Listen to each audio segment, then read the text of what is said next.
Hey everyone, Ryan Quetch here. So this movie has actually been 42 years in the making as it is already. So here we are up into 2019. We got Star Wars: The Rise of Skywalker. And if we were to go back all that 42 years, go back to 77. Yes, we had our first Star Wars: A New Hope, and then Empire Strikes Back, then Return of the Jedi. So all that happened within a 3-year gap between each other, 77 to 80 to 83. And here we are to this day of time of 2019. 42 years later. And in between all this as well, we had other movies. Actually, the prequels of what Star Wars was back in the old days of 77. So we got to learn of Anakin growing up and become Darth Vader, which I thought the story was actually good, but I just don't think it was well enough. I think the really only cool thing I really liked about that series was the pod chasing and stuff like that, the pod racing, in other words. I thought that was really fun.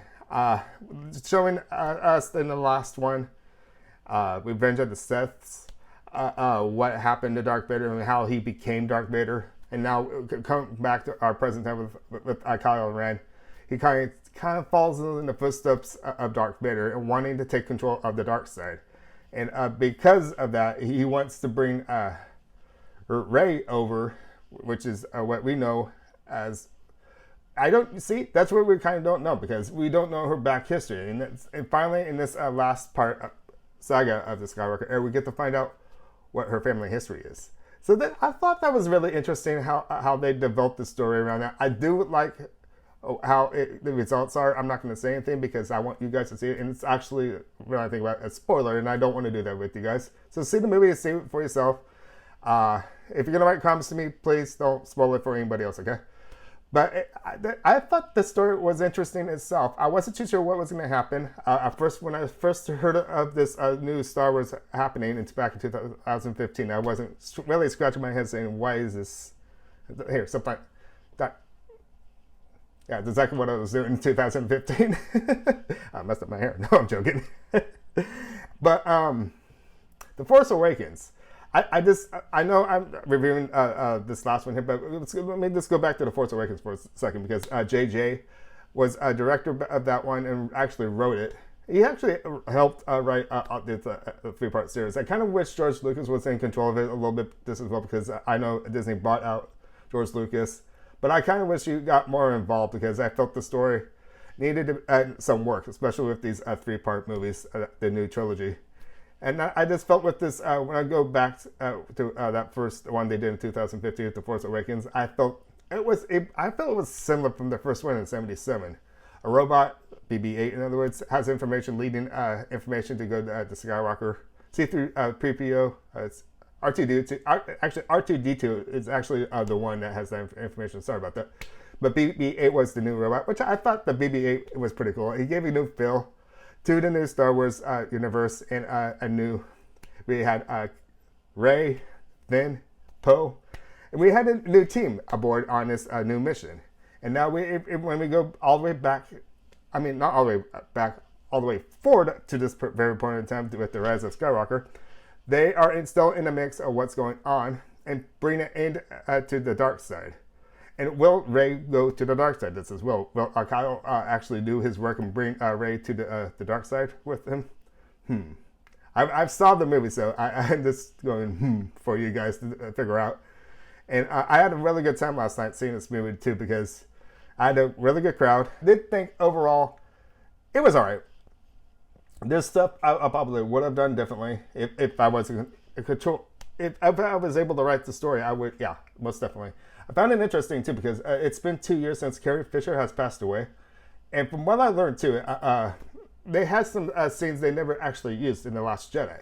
So they actually transferred that footage over into this movie, and I believe the other half of it was CGI'd Princess Leia and everything, which I find a little interesting. You can kind of tell sometimes, but it's sad. I still give all those. Now I'm getting emotional, but I felt Carrie Fisher was a big part to the story with this new 3-part series, and yes, I'm glad they added her in this. And when I go back to The Last Jedi, if you guys can remember that part out in space when you see the spaceship being blown up, then you see Carrie Fisher's Princess Leia out in outer space. I should actually refer to Princess Leia because That's what her character is in the movie. But you see her in outer space, and you thought she was dead, but she found a way to stay alive, and she brought herself back to the spaceship. So that kind of tells you something right there, doesn't it? That is she this last Jedi they're talking about? The last of the Skywalker era? I know. And with Vince actually saying that too, I felt like I'm going to bring this up because I was talking to a friend the other day, and we had interesting theories. And my friend had an interesting theory of her own too, because I know Carrie Fisher's gone, but if she was still here, this last part of this movie would be totally different, I feel. It would have ended much differently. And off the bat already, I'm going to say I didn't like this ending. Because it did leave some holes for a possible return, which I hope they don't. But just going back to that, I just felt that having Carrie Fisher here would have been a totally different story. But she's not, and I give all my prayers out there for her family. But I felt the Skywalker heir was her Princess Leia, of course, Luke's heir. And of course, once again, Han Solo's character, believe it or not, Harrison Ford, even though he died in the last, it was the first part, The Force Awakens, yes, it was a big part of Kyle Ren's character, believe it or not. And that's part of the reason he has that mixture of dark and good in him. And will he find any good in the story? So, off the bat, I'm really hoping from this point on, I hope Disney kind of stops with these Star Wars movies for a minute. I know they probably will, but there was supposed to be a possible Obi-Wan movie coming out with Ewan, believe it or not, which I'm actually glad it's in, because he did it in 1999 up to 2005, and I thought he actually pulled a really good job. So that'd be interesting too. I also didn't want to mention Mandalorian this as well. Into the middle of the series yet, but I thought was really cool. I was hoping they would have done it in this movie, bring little baby Yoda into it, but they didn't. But I need to get on top of my TV series for Mandalorian and get to it, because that show is really good. I think about anything what Disney is doing right now, Star Wars related, I think Mandalorian is your movie or TV series. I mean, so if you want to see something good related to Star Wars, check that out. And I'm going to start wrapping this up. I'm going to say, yes, this movie was halfway decent. I thought the action was there, but the storyline and everything, it left holes. I'm not happy with that, but it is what it is.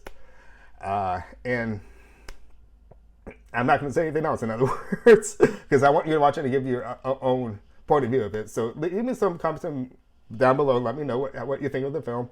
I'm going to start wrapping this up and say, my name's Ryan Cratch. Thank you for watching. Make sure to give me the thumbs up and subscribe. I'll see you guys later. Thank you for watching.